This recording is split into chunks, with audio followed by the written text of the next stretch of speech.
Good morning students. आज हम नए टॉपिक प्रारंभ करेंगे, संधारित्र कैपेसिटर। तो हम इस टॉपिक में यह देखेंगे कि हमें संधारित्र की आवश्यकता क्यों पड़ी और संधारित्र का परिपथ में कार्य क्या होता है, इसकी धारिता कितनी होती है और धारिता को प्रभावित करने वाले कारक क्या क्या होते हैं। तो प्रारंभ करते हैं कि हमें संधारित्र की आवश्यकता क्यों पड़ी। अब हमने पूर्व के टॉपिक में पढ़ा था कि किसी भी गोली चालक की जो धारिता होती है C बराबर 4 पाई एप्सिलॉन नॉट R होती है। अर्थात किसी भी चालक की धारिता होती है वह उसकी त्रिज्या पर निर्भर करती है। यानी कि अगर हमें किसी भी चालक की धारिता को बढ़ाना है तो हमें उसके आकार को बढ़ाना पड़ेगा।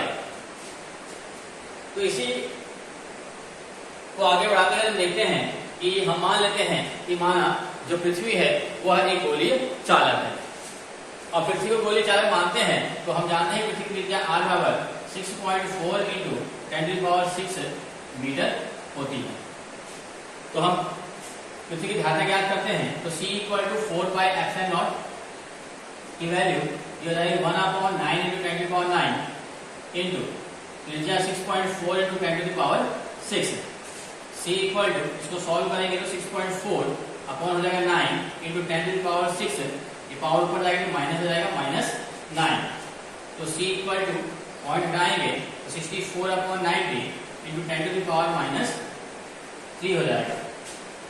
इसको सॉल्व करेंगे तो C इक्वल टू 0.711 × 10⁻³ आएगा, या इसको अगर अप्रॉक्स में लिखें तो 711 × 10⁻³ यानी -6 हो जाएगा। ये -3 यहाँ पे -3 लिखेंगे तो -6 इतना फैरेड धारिता हो गई। अब पृथ्वी को गोली चालक मानते हुए यह हमने उसकी धारिता ज्ञात की। अब उसकी धारिता अगर हम देखें तो धारिता आपकी आई C = 711 × 10⁻⁶। यहाँ इसको डेसिमल में चेंज करें तो 0.0000711 फैरेड। यानी कि हम पृथ्वी को गोलाकार चालक मानते हुए उसकी धारिता ज्ञात करते हैं तो उसकी धारिता बहुत ज्यादा कम आती है। अर्थात इतने बड़े चालक को अगर हम धारिता ज्ञात करें तो उसकी धारिता में आपकी 1 फैरेड से हजारों भाग भी कम आ रही है। तो इसलिए यह कहना कि आकार को बढ़ाकर धारिता को बढ़ाई जा सकती है यह हर जगह पर संभव नहीं है, क्योंकि जहां पर हमें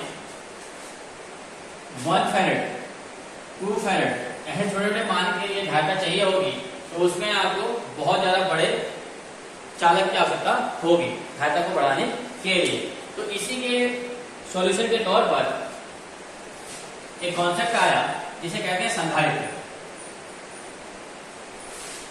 तो संधारित्र एक ऐसी युक्ति है जिसमें चालक के आकार को बढ़ाए बिना उसकी धारिता को बढ़ाया जा सकता है।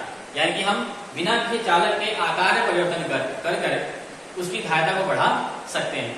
और जो कि हम जानते हैं कि किसी भी चालक की धारिता C बराबर Q/V होती है, यानी कि आवेश बटे विभव।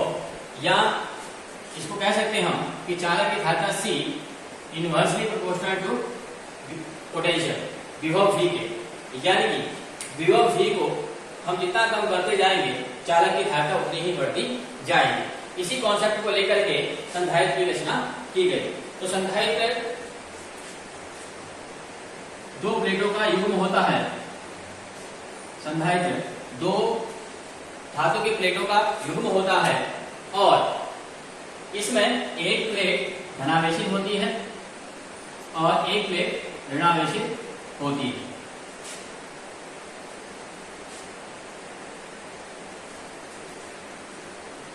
ये प्लेट A मान लेते हैं, ये प्लेट B होगी।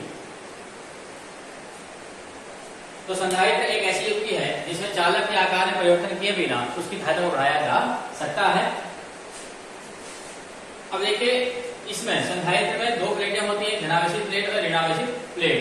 और जब हम किसी धनावेशित प्लेट के नजदीक किसी ऋणावेशित प्लेट को रखते हैं तो यहाँ से आवेश जो होते हैं वो ऋणावेशित प्लेट की ओर जाना प्रारंभ कर जाते हैं।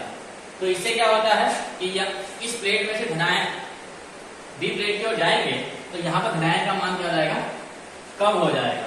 और विभव का मान क्या होगा, इस प्लेट पर कम हो जाएगा। जिस वजह से इसको अगर हम बाहर से आवेश देंगे तो आवेश देने पर इसमें आवेश की मान बढ़ जाएगा और पुनः फिर क्या होगा, आवेश यहाँ से इस प्लेट की ओर जाना प्रारंभ करेंगे तो फिर पुनः इसका विभव क्या जाएगा, कम हो जाएगा।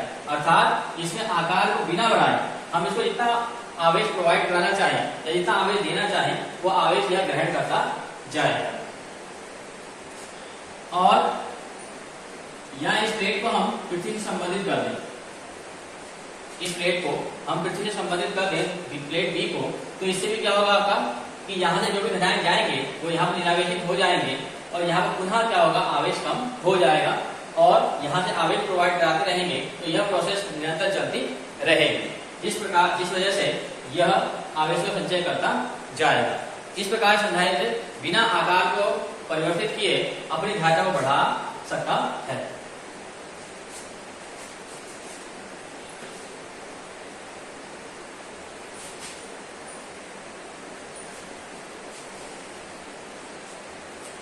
अब हम देखते हैं संधारित्र की धारिता को प्रभावित करने वाले कारक।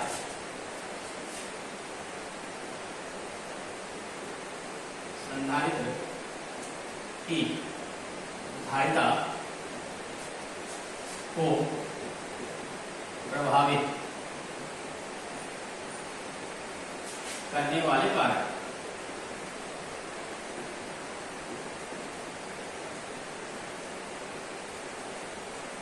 Factors affecting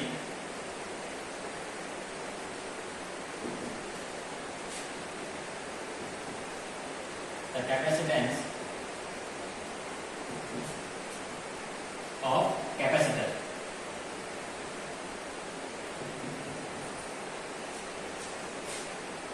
अब हम देखेंगे संधारित्र की धारिता को ऐसे कौन कौन से कारक हैं जो प्रभावित करते हैं। तो पहला जो कारक है वह है प्लेटों का क्षेत्रफल। प्लेटों का क्षेत्रफल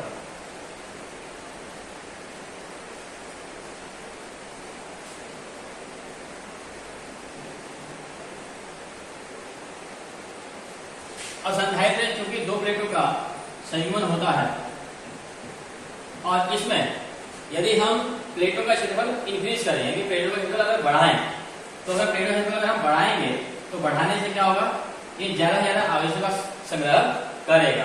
जितने ज्यादा आवेश संग्रह होंगे उतनी ज्यादा इसकी धारिता क्या हो जाएगी, बढ़ जाएगी। अर्थात किसी भी संधारित्र की धारिता होती है सी, वह उसके एरिया को यानी उसकी प्लेटों के क्षेत्रफल को बढ़ाने पर बढ़ जाती है। नंबर 2, प्लेटों के बीच की दूरी।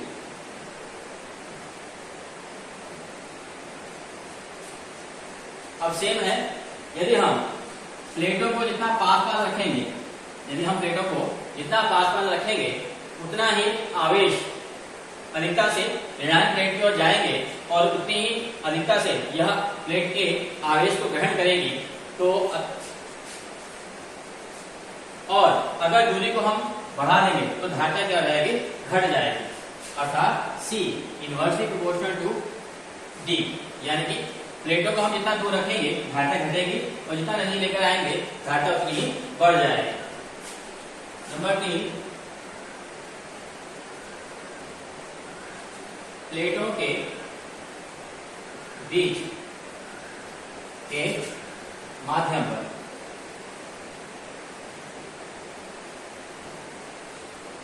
अगला जो कारक है वह है प्लेटों के बीच का माध्यम। अब यदि हम संधारित्र की प्लेटों के बीच किसी माध्यम को रख दें, माना हम किसी परावर्तक को रख देते हैं एक, अब परावर्तक को किसी संधारित्र के बीच रखने से, अब क्योंकि हम जानते हैं परावर्तक जो होते हैं वो अचालक पदार्थ होते हैं, जैसे रबड़ हो गया, प्लास्टिक हो गया, कांच हो गया, और इनमें जो इलेक्ट्रॉन होते हैं परस्पर क्या होते हैं, बंधे हुए रहते हैं धनायनों से। अब जब हम किसी परावर्तक को संधारित्र की प्लेटों के मध्य रखते हैं तो इस परावर्तक में जो आवेश है, धनावेश और ऋणावेश एकत्रित हो जाते हैं और ऋणावेश के और धनावेश क्या होते हैं, एकत्रित हो जाते हैं, इसे हम वैद्युत प्रेरण कहते हैं। तो इस वजह से इसमें क्या होते हैं, द्विध्रुव बन जाते हैं, और द्विध्रुव बनने से इसका जो धारिता होती है संधारित्र की वह बढ़ जाती है। अर्थात किसी संधारित्र की धारिता C होती है वह परावैद्युतांक या किसी परावैद्युत के परावैद्युतांक के अनुक्रमानुपाती होती है। अब अगर हम इन तीनों को मिलाएं, प्लेटों के क्षेत्रफल, प्लेटों के बीच की दूरी को, प्लेटों के बीच के माध्यम को, तो किसी भी संधारित्र की धारिता अनुक्रमानुपाती परावैद्युतांक के, अनुक्रमानुपाती प्लेटों के क्षेत्रफल के, और विक्रमानुपाती होती है प्लेटों के बीच की दूरी के। और इस साइन को हम हटाते हैं तो इक्वल में कन्वर्ट करते हैं, तो यहाँ पे कांस्टेंट आता है एप्सिलॉन नॉट KA/D। जहां पर एप्सिलॉन हमने पीछे पढ़ा है माध्यम की निवासशीलता कहलाती है, तो C अतः किसी भी संधारित्र की धारिता हो गई C, वह K/0A/D होती है। और यदि प्लेटों के बीच माध्यम हो, माध्यम वायु हो, यदि प्लेटों के बीच माध्यम क्या हो जाए, वायु हो जाए, तो वायु के लिए परावैद्युता का मान 1 होता है, तब धारिता C बराबर हो जाएगी एप्सिलॉन नॉट A/D।